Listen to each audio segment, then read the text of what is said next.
मेरे दिव्य गुरुदेव श्री परमहंस योगानंद जी के द्वारा ये टॉपिक, ईश्वर खोज में अपने आप को प्रोत्साहित करना। हमें जीवन से बिल्कुल वही मिलता है जो हम इसमें डालते हैं। इसलिए यदि अपनी ईश्वर की खोज में या अन्य भी किसी प्रयास में हमें सफल होना है तो हमें आलस को जीतना ही होगा। गुरुजी ने कहा है, शारीरिक स्तर पर जो आलसी हो उसे तो मैं क्षमा कर सकता हूँ, परंतु मानसिक स्तर पर जो भी आलसी हो उसे मैं क्षमा नहीं कर सकता। शारीरिक आलस के लिए कोई स्वास्थ्य से संबंधित कारण हो सकता है, परंतु मानसिक आलस का अर्थ ही है इच्छा या उत्साह का अभाव। आध्यात्मिक पथ पर चलने वाले किसी के लिए भी ऐसा जड़बुद्धि अनुत्साही मन होने का कोई बहाना ही नहीं हो सकता कि वह ईश्वर की खोज करने का गहन प्रयास न कर सके। यदि हम पूर्ण हृदय के उत्साह के साथ और दिव्य उमंगों के साथ अपने काम को, अपने ध्यान को और अन्य जिम्मेदारियों को पूरा नहीं करते तो ईश्वर हमें कभी नहीं मिल सकते। न ही वह सच्चा सुख हमें कभी प्राप्त हो सकता है जिसकी हमें इच्छा है। यह हो नहीं सकता। यह उत्साह और उमंग हमें कोई दूसरा कभी नहीं दे सकता। हमें ही अपनी मानसिक वृत्ति बदलनी होगी। अमेरिका में गुरुदेव के कार्य के शुरुआती वर्षों में मैं जब यहाँ एक युवा शिष्या मात्र थी, यह प्रवचन दया माता जी के द्वारा, तब प्राय मैं अपने मनोभावों का और इरादों का विश्लेषण किया करती थी, क्योंकि मैं देखती थी कि जो भी यहाँ अधमने भाव से या निरुत्साही रहते थे, मानो केवल समय काट रहे हों, उनमें कुछ अभाव सा प्रतीत होता था।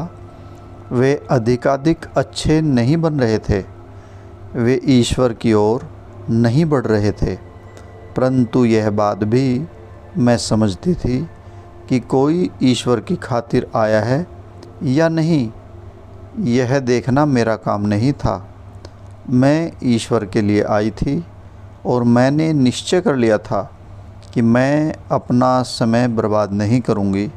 इस मामले में स्वार्थी ही रहूँगी कि यदि दूसरों की संगत में मुझे वह प्रेरणा नहीं मिलती तो मैं अकेली ही रहूँगी। मैंने अपना मन ईश्वर पर ही लगा रखा। इस प्रकार मैं रही और उसी अकेलेपन और स्थिर उत्साह से महान ज्ञान और शक्ति की मुझे प्राप्ति हुई।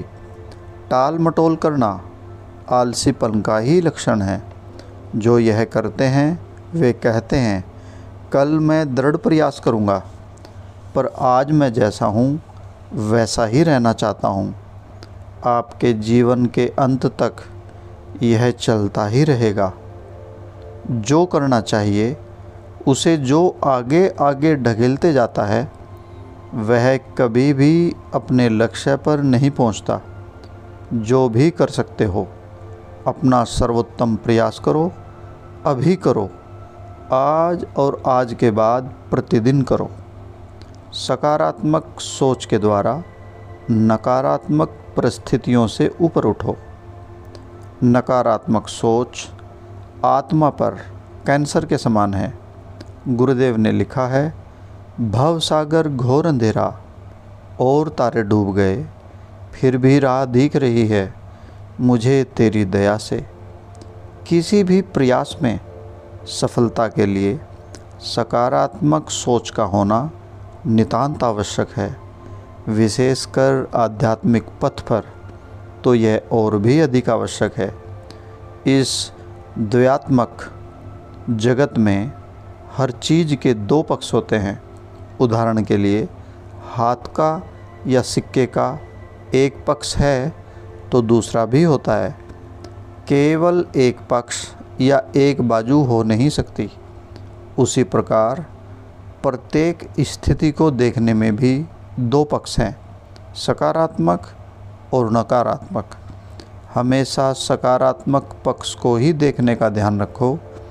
कभी भी नकारात्मकता में डूबे मत रहो, क्योंकि यदि रहोगे तो तुम्हारे मन में कभी शांति नहीं रहेगी।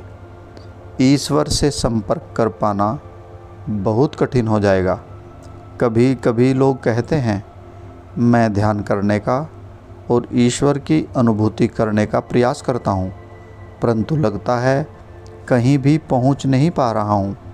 मैं उनसे पूछता हूँ, क्या आपका मन सचमुच सकारात्मक सोच की दिव्य शक्ति से भरा है? नकारात्मक वृत्ति के लोगों का मन सदैव शांत और निरुत्साहित होता है। गुरुदेव ने एक बार कहा था कि सकारात्मक सोच में ही साधारण मनुष्य और दैवी मनुष्य के बीच का अंतर निहित है।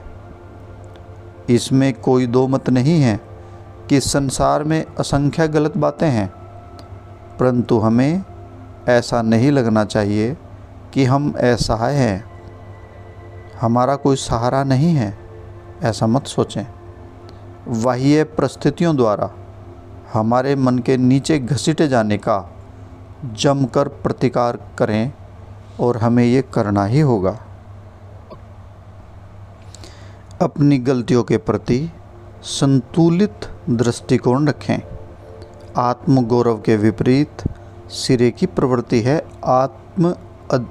आत्मधिक्कार की, जो उतने ही विनाशकारी हैं।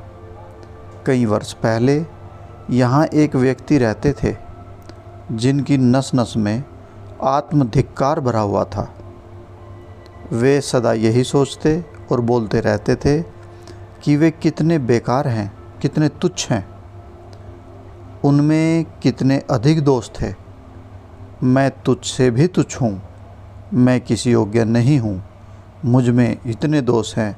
मैं उनकी यह मैं इस हद तक पहुँच जाती थी कि सुनने वालों के मुंह तक की बात आ जाती। थोड़ी देर के लिए तुम अपनी यह मैं को दूर करोगे। चाहो तो अपने आप को धूल के कण भी मान लो, लेकिन उसके बारे में इतनी बकबक तो मत करो। आत्मधिक्कार और विनम्रता एक ही नहीं है।